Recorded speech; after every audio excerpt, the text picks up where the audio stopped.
It's Nolan. Now, before we get started, make sure y'all hitting that like button. Make sure y'all sharing it on your respective platforms. Let somebody know what we're doing today. Now, let's get into the show. Now take a good look at the channel. New black soprano, grand like a piano, equipped with plenty of ammo. Couple years ago was educating on the panels. Nigga flying out the damn game and hoes like it's Namco. Pity the fool, these niggas obtuse. I push threads off top like my name was Abdul. Had shouted screaming at me like she bumping Ja Rule. I bust down on the roll and fuck a ride to school. I make content, but y'all content with the bullshit. Y'all watch shit that ain't hitting you with no sources. Coming at the dirty bitch was playing in them sewages. My steward, it just came and gave me a plate full of swordfish. Full-fledged rapper, preacher, trooper to the pulpit. Genuine spirit, I been dancing with that broomstick. Mood switch, my rain. Crew switch, new team, I flow high. Butane, I float like Luke Kane. Bicycle kick in my city, my niggas know me well. All I want is my liberty like that broken bell. I broke the shell, they sold for sale. My heart cold like polar bear. Solar flare, my opponent. Opposition push up dirt. I'm from a town where we always heard guns go burst. I had dreams of the ride, got my button up shirt, my pink polo. My homie used to smoke on purpose, no emotions, only motion. I'ma be coasting. Street sign, nigga posted. Fuck all the boasting. Me time, don't approach them. Get you some coaching before you get your ass roasted. Nigga, it's Nolan. What's going on, beautiful people? It's the kid J Nolan here. Welcome back to another episode of Inside the Industry, your number one source for music, entertainment, commentary, and breakdowns. Hope everybody's doing well out there this evening. In this particular video, we're going to be getting into T.I. and his sons, King and Damani. All right. Now, it looks like King went live in the midst of a debate between himself, his brother, and his father about the nature of Kendrick and Drake in 2025. Not so much about the battle, although they do kind of touch on the subject of the battle, but more so on the status of each artist in 2025 post-battle. All right. Now, in the conversation, T.I. pretty much maintains a neutral perspective of things. You know what I'm saying? And he says, as somebody with, connections to both, relationships with both, and he has collaborated with both of them in his career and their careers. He basically looks at them as two different artists that serve two different purposes and have their own specific times in which their music would be played for him personally, which I can't necessarily say is a bad take or disagree with him. And I think a lot of people that are involved in the music industry, whether they're artists, executives, or otherwise people that have a hand in this industry, typically probably have a very similar perspective, right? Where they just would rather remain neutral. They saw how things played out. I think most people can attest to Drake taking the L, but as it pertains to how they continue to perceive him or speak about him in a public forum, they probably would rather not just straight up disparage him. I know a lot of people on social media, viewers, audience, etc., view it very differently, vastly differently. But again, for most people in the industry that have been around for a while, they're just going to take it for what it is, especially if they don't have any stake invested in either side where they're going to benefit off of the success of one or the other. It's like, shit, it ain't my business. We saw how it went. But again, I'm going to go ahead and pull up the video of T.I. debating with his sons about this. All right? So let's go ahead and play it. Man, that man selling out stadium. That man got stadium sold out back to back in the boy. Man, I'm just saying, bro, around the world. Man, this man the money. This man the money saying, hey man, go ahead, go buy you a Kendrick ticket. Gonna be the best you ever seen in your life. I mean, man, I gotta say, $500. young man got He motion. said I bought 3 of them. Young man got motion. Don't get me wrong. Don't get me wrong. Hey, don't get me wrong. Hey, look, but I gotta also say, You gonna be bad at the boy Drake came back with a mean counter. It had to grow. It took some growing. Drake came back with a mean counter. He ain't gonna lay down. It ain't enough, though. He gotta wait for Kendrick to chill out. It ain't really bad. You're laying down. Look, it's a matter of I believe they partying right now. So when T.I. says he came back with a mean counter, I think he's talking about the Nokia song, the Nextel record. You know what I'm saying? Being that it has remained on the charts. For some people that are saying that Drake is failing the chart, I hate to be a thorn in y'all side with truth. It didn't go number one. I think it peaked at number two, but it was still on the charts for a bit. It was remaining in the teens, not the top 10, but it was around like 12, 14 and stuff like that. So Nokia, although I don't like the record, didn't care for the record from the first time I heard it, still don't care for the record now. It did chart. It didn't have the same level of dominance or same level of success that Drake is used to receiving when he puts out a so-called smash. But I also think that the timing of the record was a little bit off, releasing it in February opposed to spring and summer where people are actually outside, because it's more of a skating rink type of thing, you know? But that's what T.I. is referring to when he says a mean counter. I don't think it's all that great of a counter, but it was an opportunity for him to try to get back. It's interesting that the most successful songs from that collaboration album with Party Next Door didn't even include him, though. But I'll let them continue. Somebody's shaking their titties right now to that shit. That's true.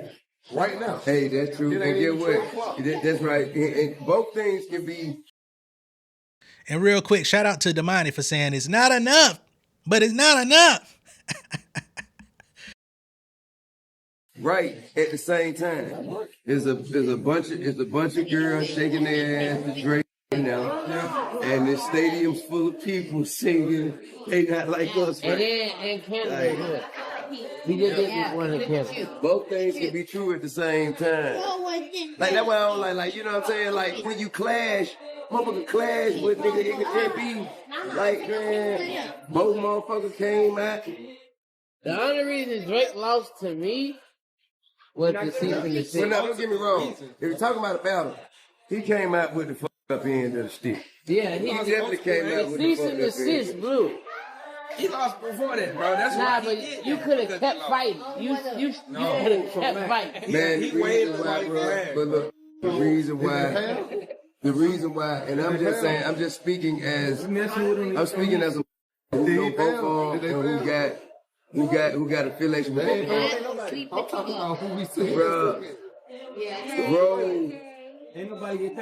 bro rapping on some shit with bro when dude from over here, and he went to school with people who from over here. He's a product of this, he's a product of this community, and he got like a lot of.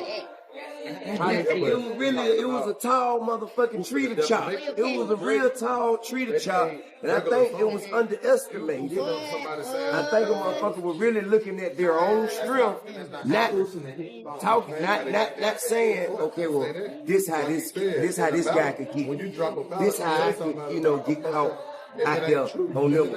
So you saying who was underestimated? Kendrick, right? I feel like bro was underestimated because he's so quiet and he's so laid back and it ain't a whole lot and he ain't really that kind of rap and he, you know what I mean? But bro, man, He got some nice lines.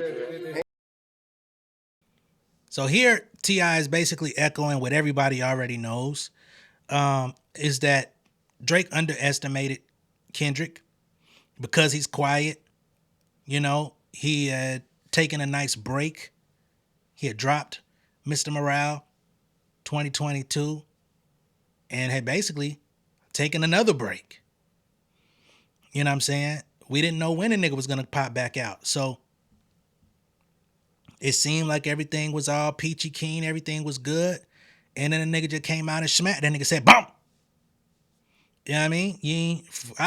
But what I don't understand is why or how you could underestimate Kendrick. It's like, I could see people who are like new fans, but if you really been paying attention, how could you underestimate a nigga that made Black Friday? That song alone will let you know, hey nigga, get out the fucking way. Stay out the fucking way. The verse on, pay for it. You know what I'm saying? Stay out the fucking way. It's no way you listen to those to the Heart series and underestimate a nigga like that. Lyrically, there's no way I would listen to motherfucking United in Grief and say, oh, that's a nigga I'm finna go bar for bar with. And that's more recent shit. You know what I mean? Like, the way that nigga was rapping on United in Grief is fucking stupid. As an MC, as a nigga that put pen to paper, that gets on a mic and raps, the way that nigga rapped on that, fucking insane. So what make you think you know what I mean? It just goes to show, like T.I. said, he was really overestimating his own power. As he basically said in his own fucking lawsuit, if we gonna keep it a bean. Because if you look at this nigga lawsuit, he says how both of them were negotiating their contracts. He's claiming that Kendrick received a deal from Interscope prior to receive like a limited trial run deal with Interscope prior to the battle. And he was in the negotiation process or coming up on negotiation process with UMG, Republic. So, again, I've said it many times, Drake really thought for some reason he was going to make easy work of Kendrick. And it shows in his actions because he puts out push-ups, previews Family Matters at the end of push-ups, finishes Family Matters behind the scenes, and didn't do no extra work. Didn't have no extra songs made. Didn't have no additional ammo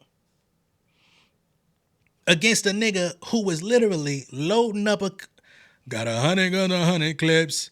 Nigga, I'm from Compton. Nigga loaded up crazy on your stupid ass. And you didn't do no additional work. You really said, you did. And clapped out from the fucking studio. You earned that ass whooping.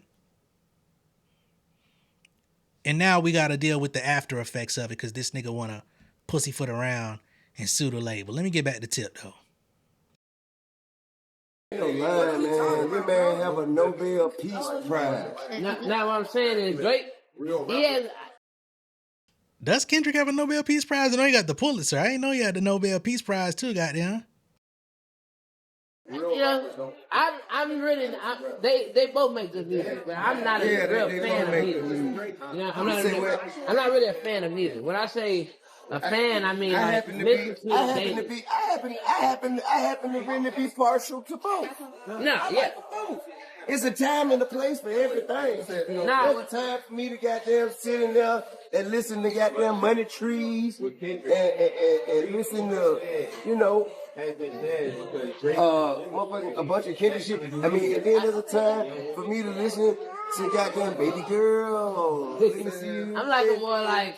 I mean, I can replace them two with like Wayne and J. Cole. No.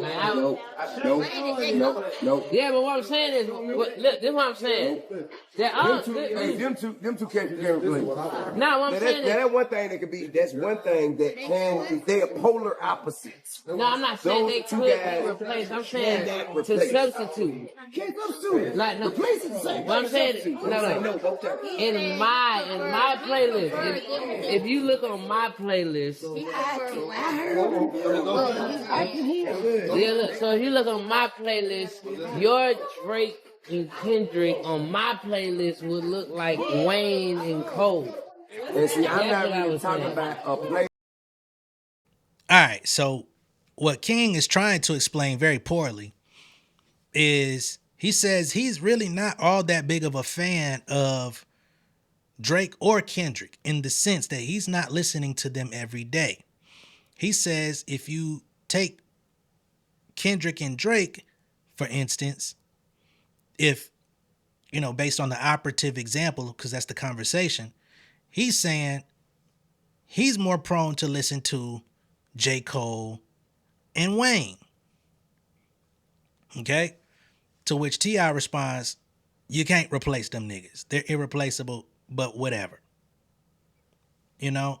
But I think what King is really just trying to say here is, although Kendrick and Drake battled it out and it's the conversation and it's still going, the rappers he esteems on a higher level personally are Wayne and Cole, which I can't necessarily be mad at. You know what I mean? Like, there's a lot of people out there that are super Wayne heads. You know what I'm saying? That feel like Wayne is the GOAT. You know what I'm saying? There's people out there in this world that actually believe Carter 6 is fire. I would challenge them to go see a doctor. But there's niggas out there that feel like Carter 6 is absolute flame. There was quite a few of them. I ain't gonna say quite a few, but there was a few of them that left comments on my previous Carter 6 videos that was like, man, y'all out here playing, y'all hating. Y'all just trying to discredit the nigga. It's like, man, I love Wayne, but that album wasn't it. And if it was, I would say it was. As far as Cole, I still fuck with Cole. I have nothing against Cole. You know what I'm saying? I think that there's an audience out there that definitely does have something against Cole. I think next time Cole drops an album, it's still going to be very successful. But I do think that there is definitely a demographic of people out there that will not engage with Cole. I've noticed it here on my channel, you know what I mean? And some people say, well, you're in the algorithm for Drake and Kendrick, not so much for Cole. Maybe that's what it is. But when I speak about Cole over here, boy, it's damn near tumbleweeds. You know what I'm saying? It's like, what the fuck? You know? But I still fuck with Cole. He drop an album tomorrow. I'm listening to that bitch and I'm getting on here talking about it. Even with, I'm going to tell the tumbleweeds about it. You know what I'm saying? Because I feel like he is that talented. He's that good at rapping. And as a person, I don't, you know, I just don't see what some other people may see. But that's, everybody is up to their own discretion, right? Do I see Cole on the same level as Kendrick? I've always preferred Kendrick over Cole. Just off of, I feel like Cole didn't really show his full range of like craziness lyrically until he went on his feature run. I feel like his albums were always a subdued version of his mixtapes. His mixtapes was where he showed his best material and his best rapping ability. And once he was forced to make his albums, and you know, he self-produces a lot of stuff, and then he would like commission other people to help him produce. The albums are kind of boring. And that's somebody, and that's coming from somebody who still listens to him. But if I had to be honest, they are. You know what I'm saying? I'm talking about positions in culture and society. No, they're both over top. I'm just saying what I would listen to when I ride a mic. They're not the artists that I. Yeah, they're not the artists that I. But like I myself, I think they both have. They both got great music. And that's why I'm They both got great saying music. they both the best at that. They both the best at that shit. The shit they do, they the best at it. The shit that they do, they are the best at it. Yeah. How do y'all name those? Huh? All four of the artists that you talk about, the business. All right. Now, that last point that T.I. made, he says that Drake and Kendrick are the best at what they do. Okay? For the style of music that they make, for the thing that they do, they are the best at it. The only issue when it comes to Drake being the best at what it is that he does is you have to put multiple asterisks next to it and basically say he was the best presentation of what it is that he does, because he's not the best rapper. He's not the best singer. Some would argue whether or not he's the best at merging the two, but based on the the massive fan base that he has, the power that he wields within the industry, the respect level that he had from people in position, you could say he was the best presentation of hip hop, R&B, pop all in one bag. And he was the biggest at presenting that. I will give you that.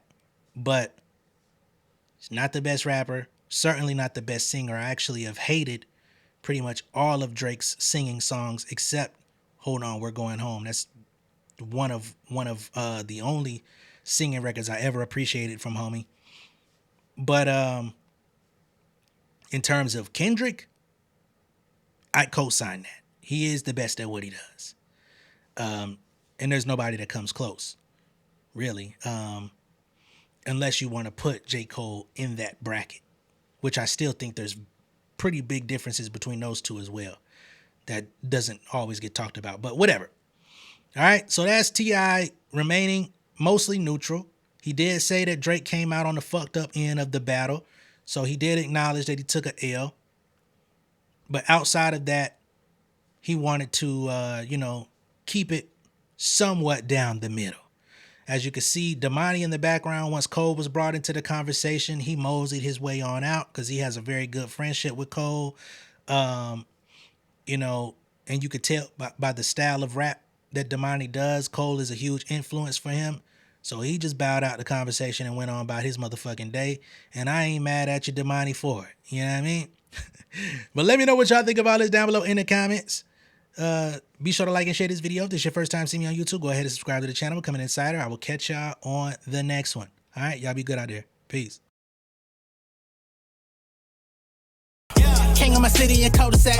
Coming out swinging like soldier rag. Leading my people like quarterback. Boy, I study this shit, I'm an almanac. Had to get up and grind. Knowledge is booming, I'm here to apply. Came with the chip and the dip, it just single the mind. We finna do more than survive. I need my check. Spinning the block for the Gouda. We hitting the jeweler to flood out the net. We don't do beef for computers, I'm straight out the sewer. We come when you rest. Niggas be looking perplexed, so keeping my foot on their neck. No map, I trust my gut for the quest. With drama, I'm fully abreast. I was ready for years and they doubted me. All of a sudden they tell me they proud of me. I been dropping these haters like calories. Cross them out, I came back with some boundaries. Stand for my honor, but too raw, no corner. Packing the stick with a drummer. Wanna catch my bad, won't fumble. I done came too far to be humble.